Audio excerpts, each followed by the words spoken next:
Report Janshakti.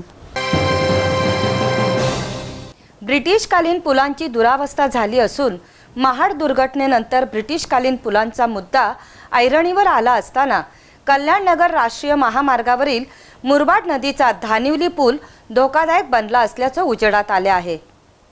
कल्याण माळशेज नगर या राष्ट्रीय महामार्गावर मुरबाड नजीक धानिवली येथे ब्रिटिशकालीन पूल आहे। हा पूल दगडी असून या दगडांमध्ये मोठी मोठी वडाची व पिंपळाची झाडे उगवली आहेत। या झाडांच्या मुळांमुळे पुलाच्या अंतर्गत भागात तडे गेले असण्याची दाट शक्यता आहे। दररोज हजारो वाहने या पुलावरून ये-जा करतात। मुरबाड हे औद्योगिक क्षेत्र असल्याने अवजड वाहनेही पुलावरून धावतात। स्थानिक नागरिकांच्या म्हणण्यानुसार या पुलाची राष्ट्रीय महामार्ग खात्याने एकदाही डागडुजी केली नाही, त्यामुळे निश्चितच हा पूल प्रवाशांसाठी धोकादायक बनलाय। महाड दुर्घटनेनंतर महाराष्ट्रातील संपूर्ण ब्रिटिशकालीन पुलांचा प्रश्न ऐरणीला आहे। त्या पुलांपैकीच मुरबाड राष्ट्रीय महामार्ग कल्याण व नगर या महामार्गावर मुरबाड धानिवली येथे हा आपण जो ब्रिज बघत आहेत, या ब्रिजमध्ये सुद्धा झाडाची मुळे वगैरे गेली, पिंपळाची झाडं वगैरे आपण बघू शकता। आणि हा पूल सुद्धा खिडकीला झालेला आहे आणि याची डागडुजी करणे शासनाला गरजेचं आहे। आपल्यासोबत स्थानिक पत्रकार विशाल चंद्र जगन्नाथ गायकर आहेत। आपण त्यांच्याकडून जाणून घेऊया पुलाबद्दल त्यांना काय माहिती आहे। विशालजी, काय माहिती आपल्याला पुलाबद्दल काय सांगाल? हा जो पूल आहे तो ब्रिटिशकालीन आहे आणि सध्या धोकादायक स्थितीमध्ये आहे तो। त्याच्यामध्ये ज्या पुलाच्या फटींमध्ये दगडांच्या मध्ये पिंपळाची झाडं आणि वडाची झाडं उगवलेली आहेत आणि पिंपळाची झाडं आणि वडाची झाडांची जी मुळं असतात ती खूप मजबूत असतात।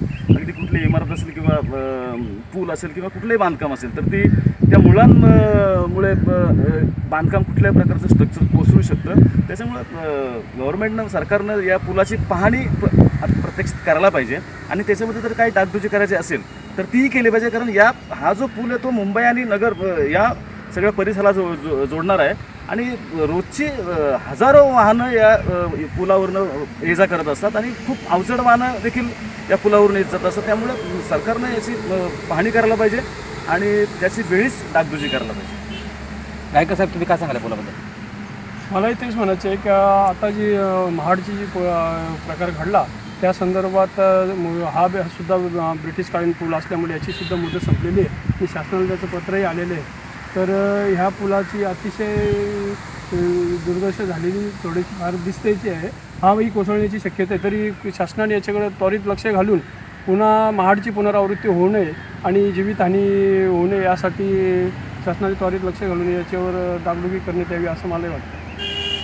आपण आता स्थानिक पत्रकार विशाल चंद्र आणि जगन्नाथ गायकर यांच्याकडून पुलाची परिस्थिती ऐकलेली आहे, त्यांच्याकडून आपण माहिती घेतलेली आहे आणि नक्कीच वेळीच या पुलाची जर आपण डागडुजी प्रशासनाने जर केली नाही, राष्ट्रीय महामार्गाने याकडे जर दुर्लक्ष केलं तर भविष्यामध्ये कधीही हा पूल कोसळण्याची शक्यता नाकारता येत नाही।